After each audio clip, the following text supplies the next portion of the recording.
তো হ্যালো বন্ধুরা, কেমন আছো? আজ আমি যেই মুভিটা সম্পর্কে বলতে চলেছি সেটা হলো একজন বাবা এবং তার মেয়ের জীবনে ঘটে যাওয়া এক বিরাট দুর্ঘটনা। তো বন্ধুরা, দেরি না করে শুরু করা যাক। মুভির শুরুতে আমরা দেখতে পাই একটি সেলুন দোকান, যেখানে সেলুন মালিক এবং তার দুই কর্মচারীর মধ্যে গানের লড়াই চলছিল। তাদের মধ্যে একজন কর্মচারী, যার নাম মহারাজা, যেরকমটা স্ক্রিনে দেখতে পাচ্ছ, ঠিক করে গান গাইতে পারছিল না এবং তাকে নিয়ে সবাই হাসি মজা করছিল। তারপর সে ছুটির কথা বললে তাকে না বলে দেয়। তারপর হঠাৎ এক কাস্টমার আসে চুল কাটার জন্য, যেটা মালিক মহারাজাকে করার জন্য আদেশ দেয়। পরবর্তী সিনে আমরা দেখতে পাই মহারাজা এক বাচ্চাদের খেলনার দোকানে যায় খেলনা কেনার জন্য। ওই দোকানের সামনের অপর প্রান্তে তার স্ত্রীকে একটি একটি করে খেলনা দেখায় পছন্দ করার জন্য। অবশেষে ঠিক পছন্দ হয়। এই সময় একটি ট্রাক ড্রাইভার তার নিয়ন্ত্রণ হারিয়ে অপর প্রান্তে থাকা বাড়িতে ধাক্কা দেয়, যেখানে তার স্ত্রী এবং তার বাচ্চা ছিল। এই ঘটনার পুরো বর্ণনা আমি মুভির শেষের দিক করে বলবো, কারণ শুরুতে মুভিটা বোঝা খুব কঠিন। তো বন্ধুরা, মন দিয়ে শুনবে। তারপর দেখি একটা দৌড় প্রতিযোগিতা শুরু হয়, যেখানে জ্যোতি নামে একটি মেয়ের আবির্ভাব হয়। সে পড়াশোনায় খুব একটা ভালো না, কিন্তু খেলায় খুব ভালো ছিল। সে ক্লাসের থেকে বেশি খেলার মাঠে থাকতো, কারণ তার খেলাধুলা ভালো লাগতো। সেই জন্য কোনো টিচারই তাকে পছন্দ করতো না, শুধুমাত্র একজন টিচার ছাড়া, আসিফা টিচার, যে ছিল পিই টিচার। সে খুব বন্ধুত্বপূর্ণ ছিল তার ছাত্রদের প্রতি। সে জ্যোতিকে খুব ভালোবাসতো। সে জ্যোতিকে শুধু খেলাতে নয়, পড়াশোনাতেও সাহায্য করতো। সে দৌড় প্রতিযোগিতায় কোচিং নিত। তারপর জ্যোতি তার বাড়ির কথা বলে। তার ঘরে তিনজন থাকে। এক, তার বাবা মহারাজা, আর সে নিজে জ্যোতি, আর হচ্ছে লক্ষ্মী। এই লক্ষ্মী নিয়ে বিশাল বড় এক ঘটনা আছে, যেটা কিছুটা হাসির, কিছুটা ইমোশন। বাকি তো তোমরা পরে পরে আস্তে আস্তে জানতে পারবে।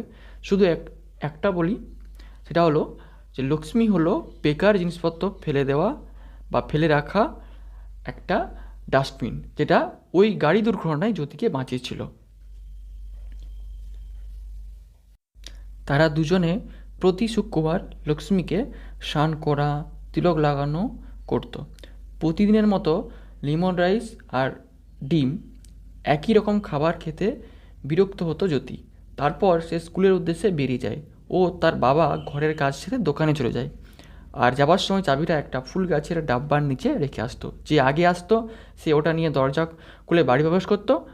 তারপর সেলুন দোকানে কিছু কথোপকথন চলতে থাকে।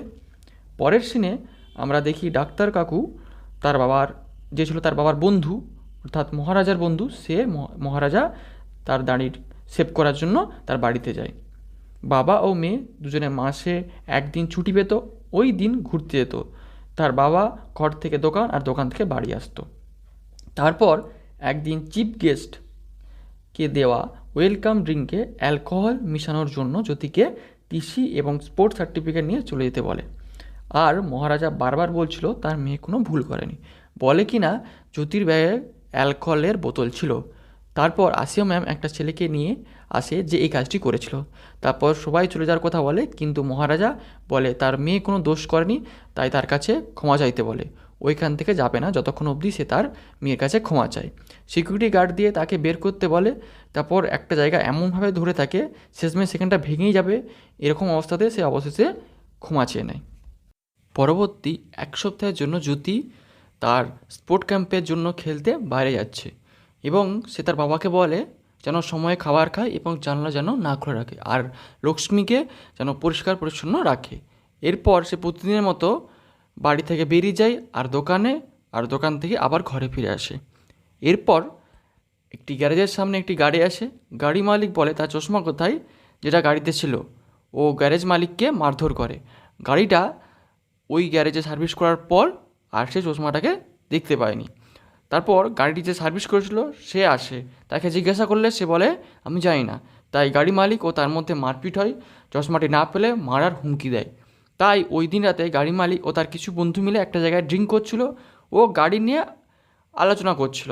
হঠাৎই সেই জায়গায় ওই গাড়ি ছেলেটি আসে যে গাড়িটি সার্ভিস করেছিল। তার চোখের সামনে চশমাটি ভেঙে দেয়, আর লোকটি রেগে গিয়ে তার সাথে মারপিট শুরু করে। লোকটি চশমাটি পাওয়া ব্যক্তিটিকে ভীষণ মারে এবং তারপর চলে যায়। একজন চোর, যার নাম পুলিশ, তাকে চুরির অপরাধে পুলিশ অফিসার গ্রেপ্তার করে এবং মারধর করে। পরক্ষণে ওইখানে মহারাজা আসে একটা ডায়েরি লিখবার জন্য যে তার বাড়িতে চুরি হয়েছে। পুলিশ অফিসার বলে, পুরো ঘটনা বলো, তারপর আমি এফআইআর লিখব। সে বলে, আমার নাম মহারাজা, কেকেআর নগরে একটি সেলুন আছে, আমি পল্লিকারানী ভারতী নগরে থাকি। কাল রাত 10 বাজে আমি আমার দোকান বন্ধ করে ঘরে আসি। আমি আমার ঘরের বাইরে একটি ফুলের টবের নিচে সবসময় বাড়ির চাবি রাখতাম, আর কাল টবের নিচ থেকে চাবিটা বের করেছিলাম। তারপর দরজা খুলে ভিতরে গেলাম ও হলে পৌঁছে আলো জ্বালালাম। আমি আমার ব্যাগটা নিচে রাখলাম, তারপর ড্রেস চেঞ্জ করার জন্য ভিতরে রুমে গেলাম। তখনই একটা আওয়াজ এলো পিছন থেকে। আমি পিছন ঘুরতেই দুটো লোক ছিল, চেহারা দিয়ে তাদের মুখ ঢাকা ছিল। তার মধ্যে একজন আমার কাছে এলে আমি তাকে বলি, তুমি কে? সে তখনই আমার মুখ বন্ধ করে দিল। আমি তার হাতে কামড় দিলাম। তখনই তৃতীয় লোক যে হলে ছিল সে ভিতরে এলো। ও আমায় রড দিয়ে মাথায় মারলো, আমি অজ্ঞান হয়ে পড়লাম। তারপর 3জন মিলে আমাকে মারলো, মারধর করলো, আর লক্ষ্মীকে নিয়ে চলে গেল। তাহলে লক্ষ্মী কি? পুলিশ অফিসার বলল, না গহনা না স্ত্রী, তাহলে কে? না, সেটা হলো একটা ডাস্টবিন। তারপর পুলিশ অফিসার এটা ওটা প্রশ্ন করে, শুধুমাত্র ডাস্টবিনের জন্য এফআইআর করার কথা বললে তাদের মধ্যে ঝগড়া বিবাদ শুরু হয়। তারপর সবাই মিলে তাকে বের করতে বললে থানার কিছুটা ভেঙে দেয়, সবাই বাইরে চলে যায়। তার পরের সিনে একটা চোর কীভাবে চুরি করেছিল ও গহনা নিয়ে গিয়েছিল সেটাই দেখাচ্ছিল, অর্থাৎ পুলিশ জানতে চাইছিল কীভাবে চুরি করেছিল। শেষে কিনা পুলিশও এতে জড়িয়েছিল। তারপর চোরের স্ত্রীকে কিছু টাকা দিয়ে তারা চলে যায়। একজন সিনিয়র পুলিশ অফিসার থানায় আসে, ও দেখে সব কিছু এলোমেলো হয়ে পড়ে আছে। তো মহারাজা তাকে সমস্ত ঘটনা বলে। সেও একই কথা বলে, একটা ডাস্টবিনের জন্য এফআইআর হবে না। আইডেন্টিফাই করার জন্য কিছু বললে সে বলে যে ওই 3জনের মধ্যে একজনের পিঠে কান ছিল। তারপর অফিসার ওই চোরটিকে মারধর করে, অর্থাৎ সেই চোরটিকে যার নাম ছিল পুলিশ। সে টোটাল 27টা বাইক চুরি করেছিল, টিভিএস 50 বাইক। তারপর মহারাজাকে থানা থেকে বের করে দেয়, আর থানাতে আসলে গুলি করে মারার কথা বলে এবং সে তারপর চলে যায়। তাদেরকে টাকা দেওয়ার কথা বলার পর তারা ইনভেস্টিগেট করতে মহারাজার বাড়ি আসে।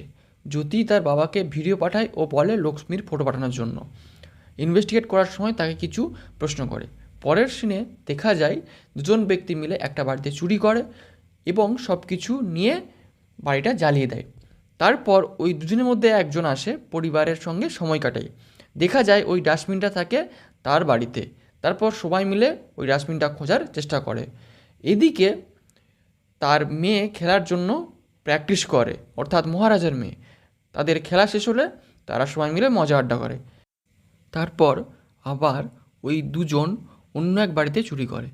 চুরি করা লোক দুটির মধ্যে একজন তার মেয়ের কেটে যাওয়া অংশ পরিষ্কার করে দেয়। এই যে দাগটি দেখতে পাচ্ছ বাচ্চাটির পিঠে, এই দাগটি পরে চিহ্নিত করে ওই ছিল তার মেয়ে। এই বিষয়ে পরে আলোচনা করব, শুনতে থাকো, আশা করি সব বুঝতে পারবে। এদিকে জ্যোতি তার বাবাকে বলে লক্ষ্মীর ফটো দেখানোর জন্য। এদিকে তার বাবা দেখাতে পারে না, কারণ লক্ষ্মী বাড়িতে নেই, চুরি হয়ে গেছে, সে তো সেটা জানে না তার মেয়ে। তারপর একজন পুলিশ অফিসার যে খোঁজ করছিল ডাস্টবিনের ব্যাপারে, তার সাথে নাল্লা শিবা, অর্থাৎ তাদের সঙ্গে কাজ করা, তার সাথে দেখা হয়। সে তাকে সব কথা বলে। তারপর সিনিয়র অফিসারের কল আসলে তার সাথেও কথা হয়। আর একজন আসে পুলিশ স্টেশনে তার এক বন্ধু নিখোঁজ হয়ে যাওয়া নিয়ে। পরে মহারাজা ওই চশমা না পাওয়ার লোকটির কাছে যায়, আর যে লোকটি তার গাড়ি সার্ভিস করেছিল তার ব্যাপারে খোঁজ করে। হঠাৎই ওই লোকটি আসে, আবার চশমা না পাওয়া লোকটিকে মারধর করে ও চলে যায়। আর মহারাজা তাকে ফলো করে, একটা গুদামে এসে পৌঁছায়, সেখানে তাকে সবাই মিলে ভীষণ মারে। শেষে মহারাজা সবাইকে মারতে থাকে ও তাকেও, অর্থাৎ যার নিখোঁজ হয়ে যাওয়ার রিপোর্ট লিখতে এসেছিল পুলিশ স্টেশনে, তাকেও মেরে ফেলে, যাকে তোমরা স্ক্রিনে দেখতে পাচ্ছ। এই সেই 3জনের মধ্যে একজন যে মহারাজা বাড়িতে ঢুকে চুরি করেছিল। আরেকজন হচ্ছে নাল্লা শিবা, আরেকজন সেই ব্যক্তি যে তার মেয়ের পিঠে কেটে যাওয়া দাগটি ছিল। তারপর ওই চশমা না পাওয়া লোকটি আসে রিপোর্ট লিখতে, যে যার 3 দিন ধরে খোঁজ পাওয়া যাচ্ছে না, অর্থাৎ ওই বন্ধুটির। তারপর নাল্লা শিবা ও একজন পুলিশ অফিসার ওই ডাস্টবিনের খোঁজে একজনের সন্ধান পায়। সে বলে ও কাজটি করে দিতে পারবে। পরবর্তী যাকে তোমরা দেখতে পাচ্ছ স্ক্রিনে, এই সেই 3জনের মধ্যে একজন যার মেয়ের জন্মদিনের জন্য গিফট কেনার জন্য সোনার চেন কিনতে দোকানে যায়। 2 দিন পর তার মেয়ের জন্মদিন এসে যায় আর সব কিছুর আয়োজন শুরু করা হয়। তার স্ত্রীর কথায় দাড়ি সেভ করার জন্য সে মহারাজার দোকানে আসে। তার এক পার্টনার ফোন করে বলে খবরের কাগজে তাদের চুরির ব্যাপারে ছাপানো হয়েছে, যেভাবে তারা চুরি করে। এই সময় এইসব কথা মহারাজা শুনে ফেলে যখন সে তার টিমার ব্যাটারিটা ফুরিয়ে গিয়েছিল, তো সেটা আনতে গিয়েছিল। সে চিন্তায় থাকে। এদিকে তার মেয়ের রাখা সোনার চেনটি তারা খুঁজে পাচ্ছিল না। অন্যদিকে মহারাজা তাদের দোকানে ফেলে আসা চেনটি তাদের বাড়িতে নিয়ে যায়। সেই সঙ্গে পুলিশও তাদের বাড়িতে আসে এবং তাদের দুজনকে গ্রেপ্তার করে নিয়ে যায়। সেভাবে মহারাজা তাদেরকে ধরে দেওয়ার জন্য পুলিশ ডেকে নিয়ে এসেছে। একজন গুলিতে মারা যায় আর একজন পুলিশ কনস্টেবলও আহত হয়। বাবাকে নিয়ে যাওয়ার সময় মেয়েটি খুব কাঁদছিল। জ্যোতি তার বাড়ির উদ্দেশ্যে রওনা হয়। একজন পুলিশ অফিসার এসে বলে, মহারাজা, ওই লক্ষ্মী তুমি পেয়ে যাবে আর চোরটিও ধরা পড়েছে। তারা পুরনো ডাস্টবিনটা না পাওয়ায় নতুন একটা করিয়ে পুরনোর মতো তৈরি করতে থাকে। কিন্তু একটা ডাস্টবিনের জন্য কেউ চুরির দায় কাঁধে নিতে চাইছিল না। তখনই নাল্লাসিয়া বলে, আমি রাজি। এরপর ঘটনা শোনার জন্য আবার মহারাজাকে বলতে থাকে। এদিকে তার মেয়ের বাড়ি আসার সময় হয়ে যায়। ততক্ষণ ধরে সে ঘটনাটি বলছিল এবং সে কীভাবে তার ডাস্টবিনটা চুরি হয়েছিল। আসলে ওই ঘটনাটা ওর মেয়ের সাথে হয়েছিল। সে সব কিছুই ওই একই রকমই ঘটনা হয়। যখন সে ড্রেস চেঞ্জ করার সময় কোনো এক আওয়াজ পায়, মেয়েটি বলে কে, তখনই পিছন থেকে একজন তার মুখ বন্ধ করে দেয়, তার চোখে কাপড় বেঁধে দেয়। একজন তার মাথায় মারে, যে মাথায় মারে আর সে কেউ নয়, তারই বাবা। কিন্তু আমরা জানি মহারাজা তার বাবা। বলছি পুরোটা শোনো।